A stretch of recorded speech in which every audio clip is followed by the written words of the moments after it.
Hello YouTube, so welcome back today. And what we have in the shop today is a 2008 Chevrolet Suburban. It was towed in. It is a no start, no crank. One of my favorites here. I really love a good no start, no crank. So let us dive right into it. So have our key in. The lock cylinder is a little sticky, but when we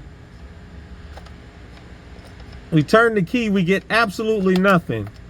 So that there is not a good thing. Yeah, so we got a lot of lights on. So we got brake message, airbag light, ABS light. Our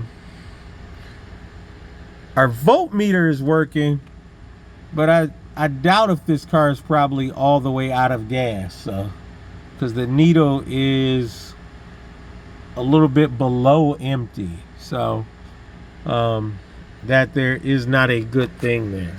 So let's take a quick look under the hood right quick first for a good visual inspection, where I like to start. So you can see it looks like everything is here.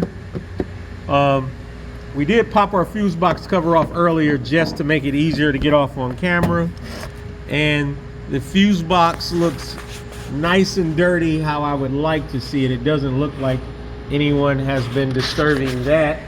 I did notice that we do have a new ground cable on here. This is not a factory ground cable. You can still see the remainder of the old battery terminal up there.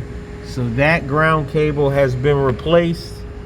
Looks like this is the one running down to the cylinder head. On the passenger side, this one's still here. Appears to be making a good contact. I think that's pretty much all we can see. I'm trying to think, did I notice anything else? No, the only other thing I noticed there was, I think there's a spark plug down there. It's kind of hard to get, but that is it. So what we need to do is figure out, but I just see this car does have an aftermarket alarm on it. So you can see we have the siren there.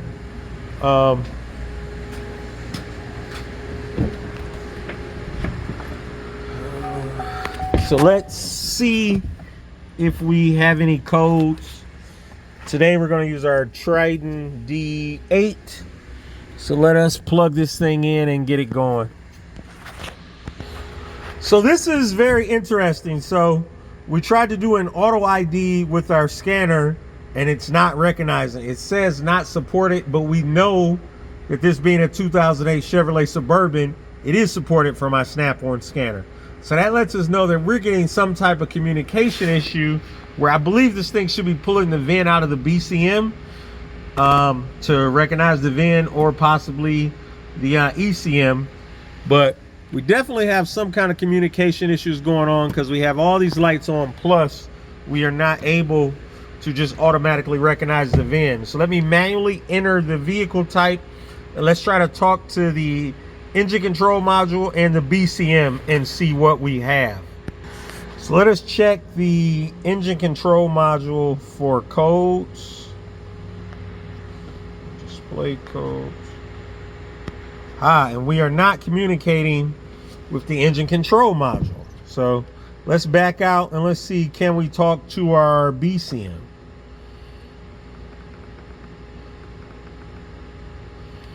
So in our BCM, see, and we cannot talk there. So let's know something is pulling down the bus here.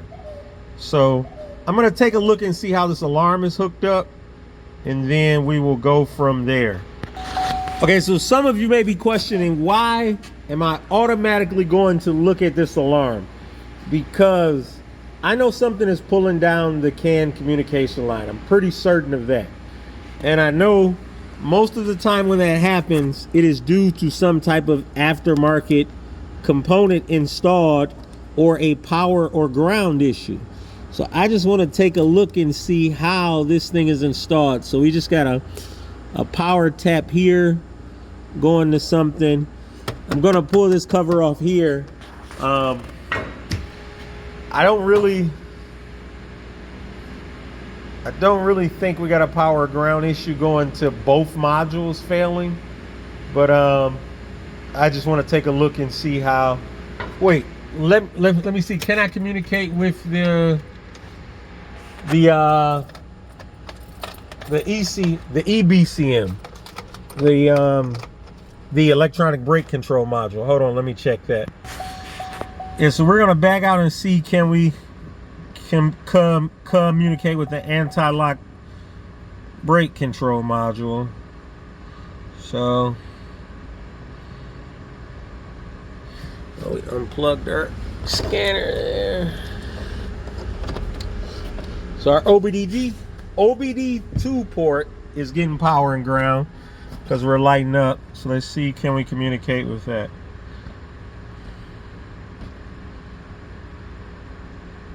Same thing, no communication. So there is something common to both right now. We know for certain the BCM, the ECM, and the anti-lock brake control module that won't allow it to communicate.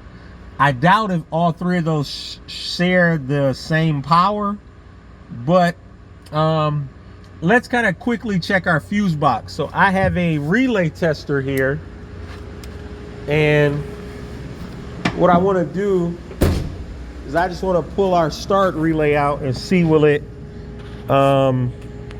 crank over.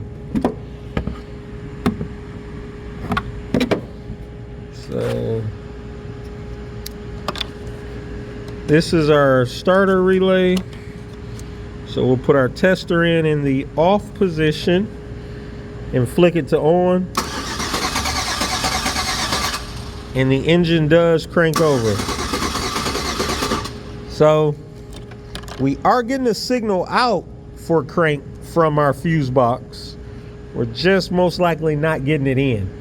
So let me remove that covering there, the knee bolster cover, and then, well, good thing I had the window down. So I'm gonna pull this knee bolster cover off and see what the rest of this wiring looks like. So this is me just pulling this cover off. Look, we got some exposed wiring right here. It looks like at some point it was taped up because you can see like tape residue on there. Yeah, this is all of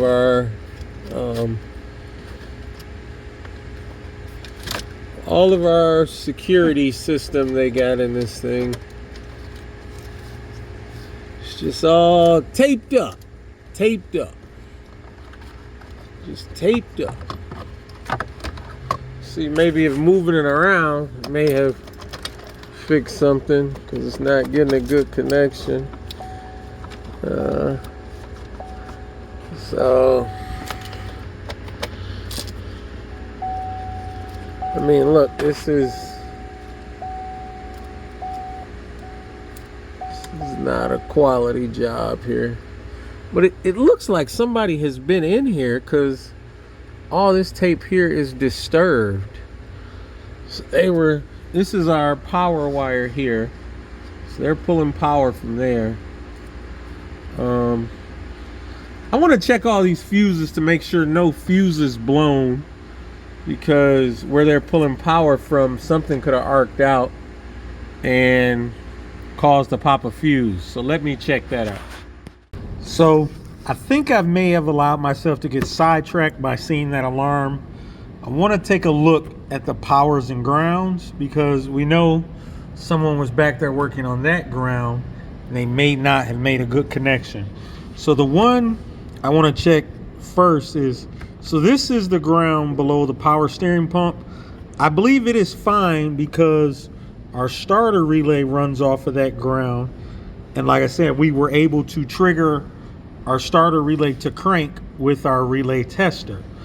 But there is a ground down here, this 103, and that runs for our ECM, our transmission controller, and it is one of the grounds to our, so this is it for the just the 6.0, because we got a 5.3 in here, so that says VIN Y. It's the ground for the BCM. So this isn't a 6.0. This is a 5.3, but it says BCM down there too. So, but I believe that's for the 6.0 as well. But let me take a look at this ground. Although it is attached, let's just pull it off and see how it looks and make sure we are getting a good connection. So this ground here appears to be good and intact. Probably leading myself on more of a wild goose chase. Probably just need to start checking individual powers and grounds, which I don't really want to do because I know it's probably most likely something common to all the modules. So yeah, let's take a good look at our fuse box and make sure there are no blown fuses there. That's right, yeah, that's what I said I was going to do at the start. I ate lunch and I forgot. Okay. So this is really crazy. So this is, boy, that's why my daddy always told me, he said, follow your first mind. So remember, I just pulled this ground off here, and I noticed one thing. So before the shifter indicator was not showing up. Like I didn't have that little line below, and you can see I got it now. And then watch this. It starts up. So that was our problem. That ground right there is not making a good connection. So what we're gonna do is clean that up and let the customer know. But let me grab that wiring diagram and show you why I really focused on that one. So you can see this ground, the 103, provides a ground to all of our affected systems. Our TCM, because if you go back earlier in the video when we first keyed on, we did not have our full indicator for our Prindle, and that is, where is it at? Prindle right there, park neutral switch. We didn't have a BCM. I don't see the electronic brake control module on here, but I do believe if the ECM is offline, it will also make that affected. So we're gonna have to clean up that ground, but let's plug our scanner back in and see now, will it automatically recognize. So we'll plug our scanner back in here. Let me find our plug here amongst all of this stuff here. So, because remember before, it would not automatically recognize the VIN because things were not communicating. So let us do this. And it looks like it is. Yep, see, it automatically brought up our VIN. So we are good. So we should be able to go in and let's talk to our BCM first. That's who I would like to talk to first. So display codes, current, probably, yep, we're in here. See if we got some history codes, which we should, and we do. So remember, people, you always want to check your powers and grounds. Powers and grounds, not condemning a module. Check your powers and grounds, people. Powers and grounds. So where are we at? The engine control module. See. Can we read codes on there?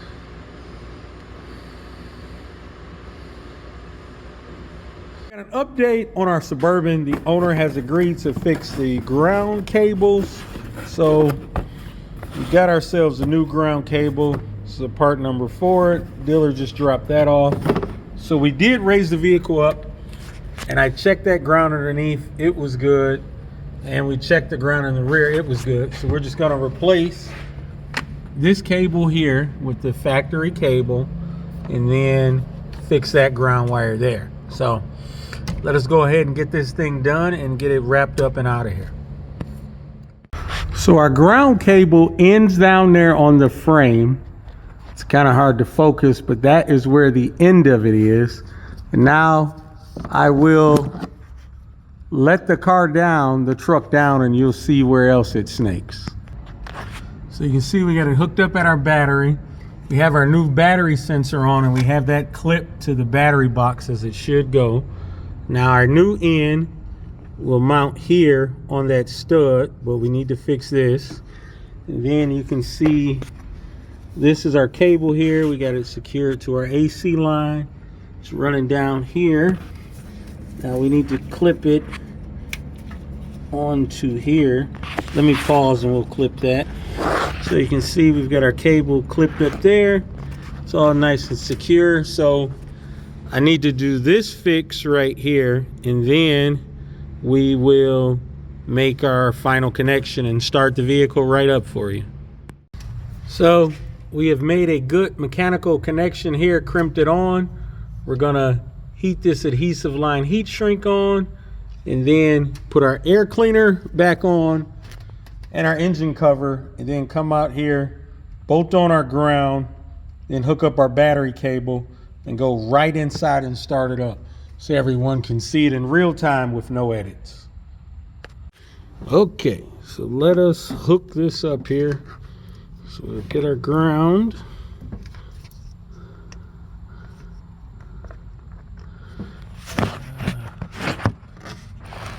Hold on, let me get them both started and then I'll pause. Okay, so we got it started. Now we'll get it finished up here.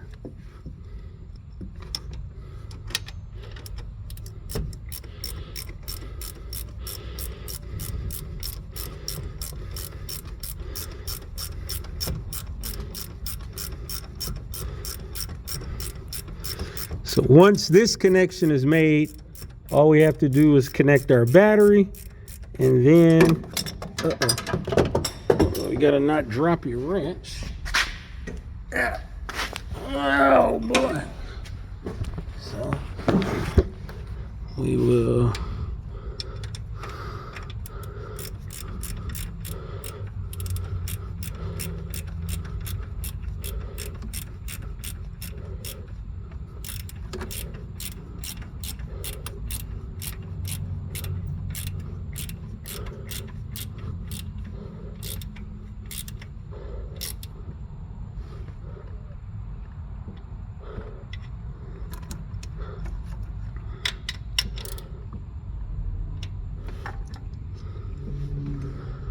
so that is that, and then now we will hook up our battery.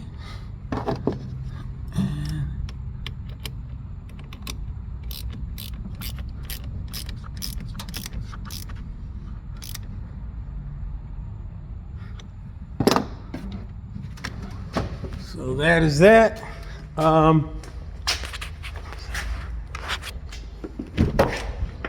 We've already put our alarm back in. We did not fix that wiring. They didn't give us the okay. You can see we got our line under our prindle. She fires right up. So this thing is complete. I just wanted to give quick video evidence for everyone that you can see it is fine. So what I am gonna do, I'm gonna switch this wire here behind that cable so it doesn't turn. So I just wanted everybody to be able to see what I was saying. So our cable, our ground wire is behind our battery cable. That tang is holding in place up against the cylinder head. Our new cable is tight. We'll pull our tools from underneath and we'll prove again that she's still